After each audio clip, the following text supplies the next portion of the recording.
Salam kerahiman. Hari ini 4 Maret, kita akan baca dari 2 nomor 8:11 dan 8:25. Kita mulai ya. Dalam nama Bapa dan Putra dan Roh Kudus, amin. 8:11. Ketika aku memasuki kamar pengasinganku, aku mendengar kata-kata ini. Pada jam kematiannya, setiap orang yang mendaras koronka akan aku bela seperti kemuliaanku sendiri. Atau kalau ada orang lain yang mendaras koronka bagi orang yang sedang menghadapi ajal, ia ini akan mendapatkan indulgensi yang sama. Kalau koronka ini didaras di dekat pembaringan orang yang sedang menghadapi ajal, murka Allah akan dipadamkan, dan kerahiman yang tak terselami akan meliputi jiwanya. Dan lubuk kerahimanku yang mesra akan tergerak karena sengsara putraku yang memilukan. Oh, kalau saja setiap orang menyadari betapa besarnya kerahiman Tuhan dan betapa banyaknya kita semua membutuhkan kerahiman itu, khususnya pada saat-saat yang genting itu. 8:25. Oh hari yang cerah dan cemerlang, saat segala impianku akan menjadi kenyataan. Oh hari yang begitu dirindukan orang, hari terakhir hidupku. Dengan penuh sukacita aku menatap ke depan, ke coretan terakhir yang akan digoreskan oleh seniman ilahi pada jiwaku, yang akan memberi jiwaku suatu keindahan yang unik yang akan membedakan aku dari keindahan semua jiwa yang lain. Oh hari yang agung, saat kasih ilahi akan menetap di dalam diriku. Pada hari itu, untuk pertama kalinya aku akan melakukan di hadapan surga dan bumi nyanyian kerahiman Tuhan yang tak terselami. Inilah karya dan misiku yang ditentukan Tuhan bagiku sejak awal dunia. Agar supaya nyanyian jiwaku itu dapat menyenangkan Tritunggal yang Maha Kudus, oh Roh Allah, arahkan dan bentuklah sendiri jiwaku. Aku mempersenjatai diriku dengan kesabaran dan menantikan kedatanganmu ya Allah yang Maha Rahim. Dan berhubung dengan penderitaan yang pedih serta ketakutan yang mengerikan, pada saat ini lebih dari kapanpun, aku berharap akan samudera kerahimanmu. Dan aku mengingatkan engkau ya Yesus yang Maha Rahim, Juru Selamat yang manis, akan semua yang telah engkau janjikan kepadaku. 8:11. Pada jam kematiannya, jadi di sana dikatakan ketika aku memasuki kamar pengasinganku. Ternyata yang dimaksud kamar pengasingan itu adalah kamarnya dia di rumah sakit. Dikatakan oleh Yesus ya, pada jam kematiannya, setiap orang yang mendaras koronka akan aku bela seperti kemuliaanku sendiri. Ini yang dijanjikan oleh Yesus sendiri. Setiap orang pada jam kematiannya, kita semua suatu hari akan mati, cepat atau lambat. Tapi Yesus katakan di sini pada jam kematiannya, setiap orang yang mendaras koronka akan aku bela sebagai kemuliaanku sendiri. Artinya orang itu dalam kondisi sekarat ya, pada jam kematiannya, jadi udah menjelang ajal, betul-betul menjelang ajal. Dan dia berdoa koronka. Orang yang bisa berdoa koronka pada saat menjelang ajal, pertama pasti dia tahu tentang doa koronka. Dia sering mengulang-ulang doa koronka tersebut. Ada seorang ibu yang pernah sharing sama saya, dia bilang, saya nggak hafal doa koronka, boleh nggak pakai teks? Oh ya boleh saja. Tapi kalau itu diulang-ulang terus setiap hari, pasti suatu hari akan ingat, akan hafal.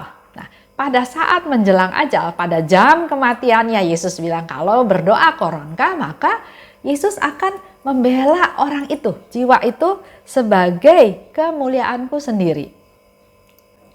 orang ini sudah terbiasa berdoa koronka, sudah fokusnya kepada Tuhan, maka pada jam kematiannya yang dia lakukan adalah dengan doa koronka. Ada seorang ibu ya dalam satu komunitas waktu itu, saya tahu dia dari sejak dia sehat sampai dia meninggal. Dia sehat, ikut aktivitas seperti biasa, mengikuti pertemuan-pertemuan, mulai sakit terus ya, makin lama makin parah sakitnya ya.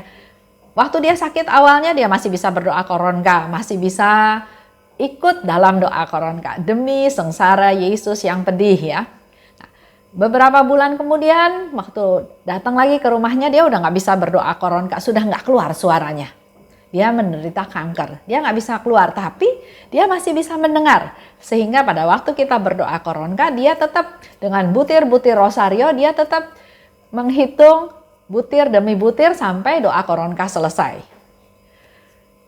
Beberapa lama kemudian, waktu datang dia udah nggak bisa. Dia cuma bisa pegang, tapi dia udah nggak bisa ikut berdoa koronka. Dia matanya juga sudah mendelik ya, dia udah nggak bisa, tapi dia tetap mendengarkan, Beberapa bulan kemudian kondisinya makin parah lagi sampai udah nggak bisa ada interaksi lagi. Itu berlangsung selama kurang lebih 1 tahun ya. Sampai hari terakhir, saat-saat dia terakhir dia pergi ke rumah sakit, dia tetap masih genggam koronka tersebut. Tapi saya yakin 100%, karena selama 1 tahun dia terus setiap hari berdoa koronka, walaupun dia sudah tidak bisa berkata-kata melalui mulutnya, tapi saya yakin 100% dalam hatinya dia terus berdoa koronka. Nah, ini yang dikehendaki oleh Tuhan. Pada jam kematiannya kalau dia berdoa koronka, maka aku akan bela dia sebagai kemuliaanku sendiri. Doa koronka itu sangat penting pada jam kematiannya, pada sakratul mautnya. Seperti yang kemarin saya cerita ya, orang kalau sudah mau menjelang ajal, apa sih yang dipikirkan, yang dilihat? Pasti ingat dosanya. Aduh, dosa saya besar, saya egois, saya jahatin orang, saya bikin orang lain susah, saya berdosa, saya terus fokusnya ya. Ada ketakutan itu, ada kekhawatiran itu. Tapi dengan doa koronka kita tahu. Pertama, doa koronka adalah doa yang diajarkan oleh Yesus dan Yesus minta berdoa koronka. Karena aku akan datang membela engkau. Itu yang pertama. Yang kedua, dalam doa koronka kita jelas-jelas tahu doa yang diajarkan oleh Yesus. Bapa yang kekal, dia berdoa kepada Allah. Enggak fokus kepada dosanya, enggak fokus kepada kejahatannya waktu dia di dunia, tapi dia fokus kepada Allah yang Maha Rahim. Bapa yang kekal, ku persembahkan tubuh dan darah, jiwa dan kealahan putramu yang terkasih, Tuhan kami Yesus Kristus. Lihat ya, kalau orang berdoa koronka menjelang ajal, yang jadi fokus bukan dosa, tapi dia mau mengimani kerahiman Tuhan tersebut. Dia tahu Yesus sudah berkorban. Yesus membela dia, bahkan wafat di kayu salib untuk membela dia supaya dia mengalami kerahiman Tuhan. Itu yang berlaku dalam doa koronka. Jadi wajar ya ada ketakutan dalam sakratul maut. Tapi kalau dia kenal doa koronka, kalau dia kenal kerahiman Tuhan, kalau dia berdoa doa koronka, maka fokusnya bukan pada dosa, tapi pada kerahiman Tuhan, pada kebaikan Tuhan, pada kemurahan Tuhan. Maka dengan iman seperti itu, dia berani datang pada Tuhan, bertobat, minta ampun pada Tuhan, dan yakin 100% Yesus akan membela dia sebagai kemuliaannya. Jadi bukan sesuatu kematian yang menakutkan, tapi ini adalah langkah awal untuk dia masuk ke kehidupan kekal. Jadi mari kita rajin-rajin mengajarkan, mewartakan, menceritakan, mengajar orang untuk berdoa koronka. Karena itulah satu-satunya bekal dia menjelang ajal. Harta, kekuasaan, nggak bisa. Ini sudah dibuktikan dalam masa pandemi ini. Begitu banyak orang yang terkenal, orang yang hebat, orang yang kaya, bahkan yang masih muda, yang sehat. Itu nggak bisa menolong dia untuk bertahan. Akhirnya dia harus meninggal. Hari ini kita dikasih tahu bahwa doa koronka adalah senjata yang diberikan oleh Tuhan untuk kita dalam masa menjelang ajal tersebut. Fokus pada kerahiman Tuhan, maka kita pun menengok, mengunjungi, berdoa untuk orang-orang yang sedang sekarat supaya mereka mengenal kerahiman Tuhan. Jangan putus asa seperti seorang pendosa yang Bapak Ibu pernah dengar juga ceritanya kan ya? Dia sudah menjelang ajal tapi dia yakin Tuhan gak akan ampuni dia, jadi dia juga gak mau minta ampun. Ceritanya seperti itu ya. Tapi dengan hari ini kita tahu Tuhan memberikan doa koronka sebagai senjata terakhir untuk kita. Dan selanjutnya lagi, demi sengsara Yesus yang pedih, tunjukkanlah belas kasih-Mu kepada kami dan seluruh dunia. Kalau kita doa lagi tadi ya, Bapa yang kekal. Bapa yang kekal, ku persembahkan kepadamu tubuh dan darah, jiwa dan kealahan putramu yang terkasih Tuhan kami Yesus Kristus sebagai pendamaian untuk dosa kami dan dosa seluruh dunia. Kita berdosa, kita putus hubungan sama Tuhan. Tapi melalui pengorbanan Yesus, melalui Yesus yang dipersembahkan menjadi suatu pendamaian. Relasi kita dengan Allah nyambung lagi. Kita didamaikan dengan Allah. Karena kita semua tahu, Yesus datang ke dunia, Yesus datang dan hidup di bumi ini untuk menjadikan semuanya mulia. Baik yang di bumi maupun di surga. Sehingga dikatakan, aku akan membela dia demi kemuliaanku sendiri. Kalau orang-orang lain mendaras koronka dekat orang yang sedang menghadapi ajal. Mungkin dia bisa berdoa koronka, tapi pada saat dia menghadapi ajal, dia sudah nggak mampu lagi berdoa koronka. Seperti yang saya ceritakan teman saya tadi ya, dari mulai bisa berdoa, bisa mengikuti, bahkan akhirnya dia udah nggak bisa berdoa. Nah, pada saat itu, walaupun kita tahu dia bisa berdoa dalam batin, tapi alangkah baiknya kalau kita juga berdoa koronka di samping pembaringan orang yang sedang sekarat tersebut. Dan kita berdoa pada Tuhan supaya Tuhan memberi indulgensi pada si sakit tersebut. Di sini Tuhan janji dia akan memberikan indulgensi yang sama seperti yang kita minta untuk si sakit. Sebagai doa kita itu adalah sebagai hadiah untuk si sakit sebelum dia meninggal dan masuk surga. Itu yang paling diperlukan, yang paling dipentingkan oleh si sakit yang sedang sekarat. Doa supaya dia bisa segera masuk ke surga. Ini yang paling diharapkan oleh si sakit. Tapi pada saat yang sama kita harus tahu ini yang paling ditakuti oleh si setan.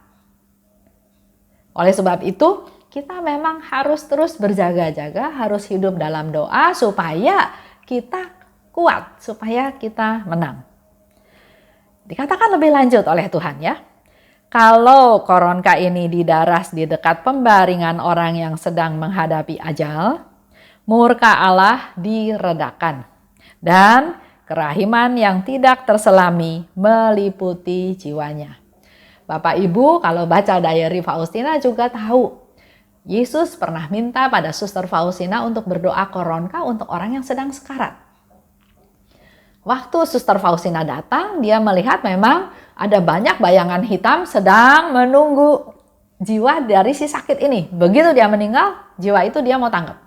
Tapi dengan berdoa koronka, si bayangan hitam, si kuasa jahat itu gerah, nggak happy, marah, teriak-teriak, tapi tetap dia kalah oleh kuasa Tuhan, oleh doa koronka tersebut.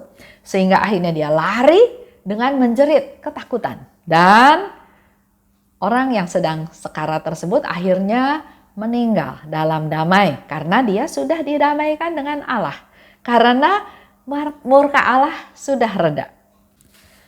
Dan lubuk kerahimanku yang mesra akan tergerak karena sengsara putraku yang memilukan.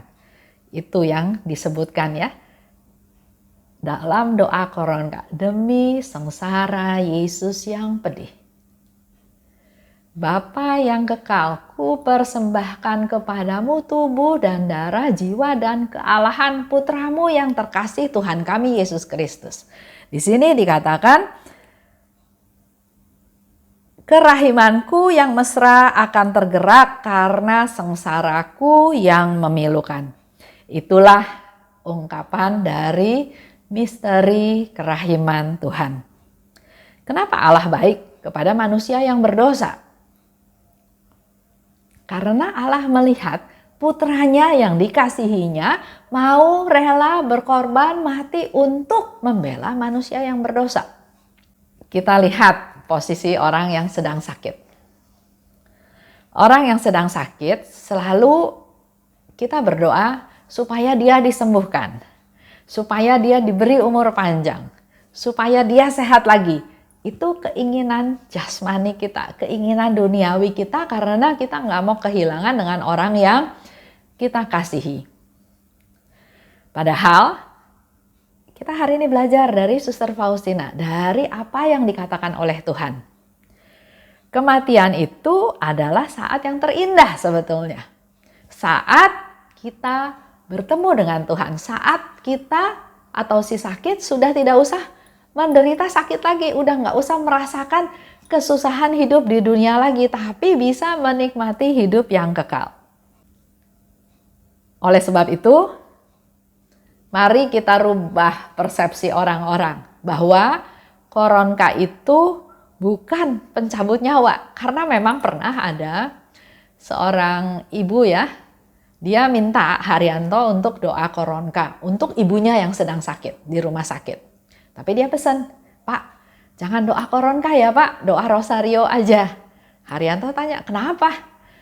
Ya, karena kalau doa Koronka kan nanti dia mati. Saya mau mama saya jangan mati sekarang, nanti aja matinya. Jadi doa Rosario aja. Nah ini kan salah persepsi. Doa Rosario atau doa Koronka itu bukan doa pencabut nyawa. Tapi hari ini kita tahu doa Koronka adalah doa yang diberikan oleh Yesus sebagai senjata kita untuk dalam jam-jam kematiannya supaya murka Allah reda. Supaya Yesus datang membela kita sebagai kemuliaannya. Supaya kita diselamatkan. Supaya kita bisa masuk ke kehidupan kekal yang jauh lebih indah. Jadi Koronka bukan pencabut nyawa tapi penyelamat jiwa. Jiwa kita selamat. Setiap kita akan meninggal. Tuhan menyiapkan kita supaya sakratul maut tidak menakutkan. Meringankan kematian dan kita mengalami kematian yang indah.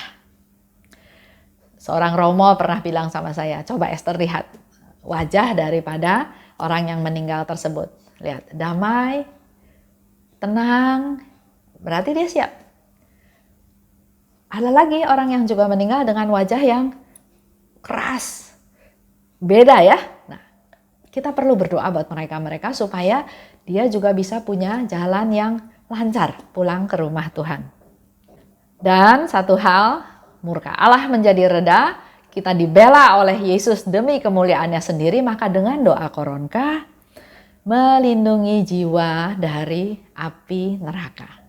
Dan di situ Suster Faustina bilang, kalau saja setiap orang menyadari betapa besarnya kerahiman Tuhan dan betapa banyaknya kita semua membutuhkan kerahiman itu, khususnya pada saat-saat genting ini.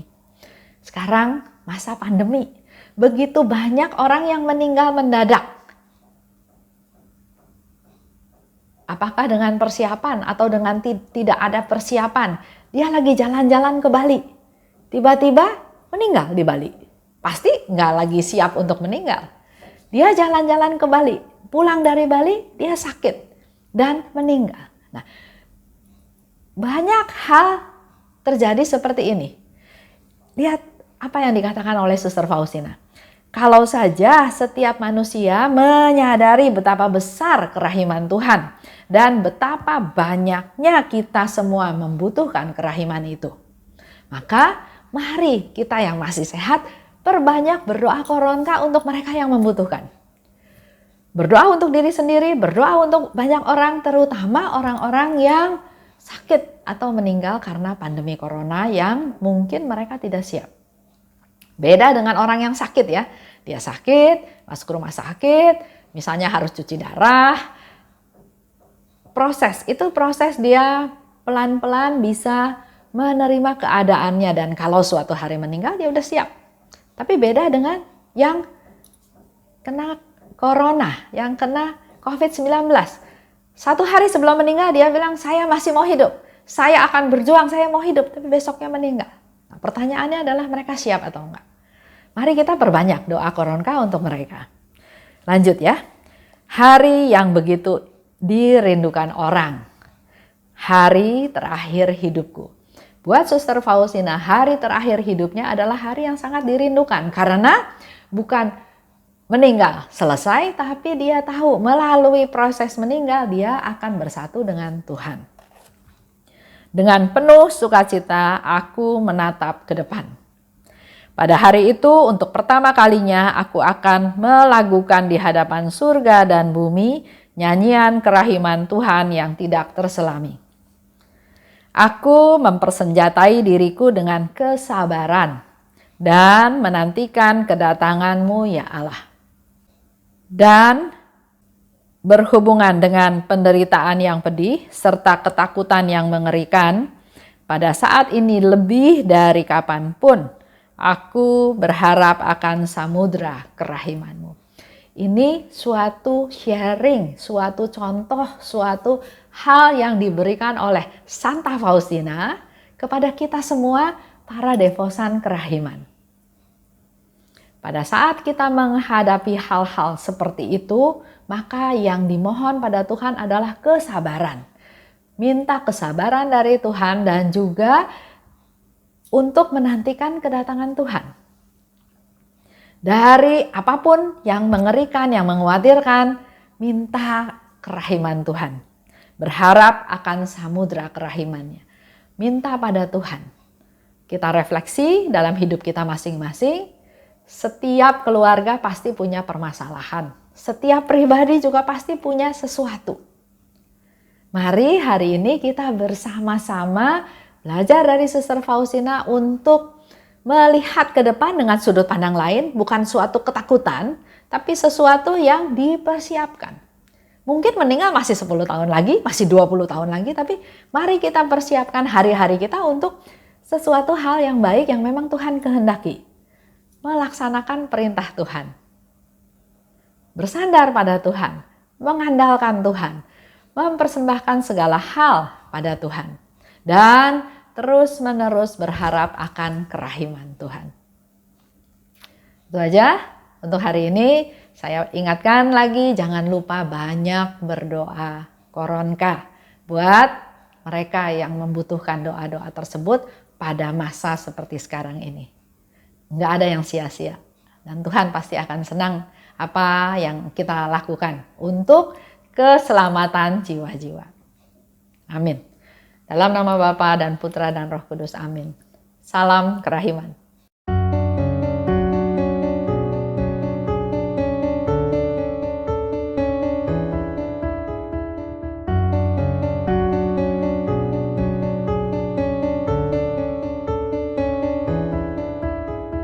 Mengapa engkau membiarkan banyak dosa dan kejahatan? Mengapa engkau tidak menghukumnya? Ternyata engkau masih memberi kesempatan. Dia memperpanjang masa masa kerahiman. Celakalah mereka yang tak menyadari, tulis dan wartakan kerahimannya. Mohon rahmat bagi mereka yang berdosa. Ya Yesus, terima kasih atas semua kesempatan yang Engkau beri. Ya Yesus, ampunilah atas semua dosa yang terjadi.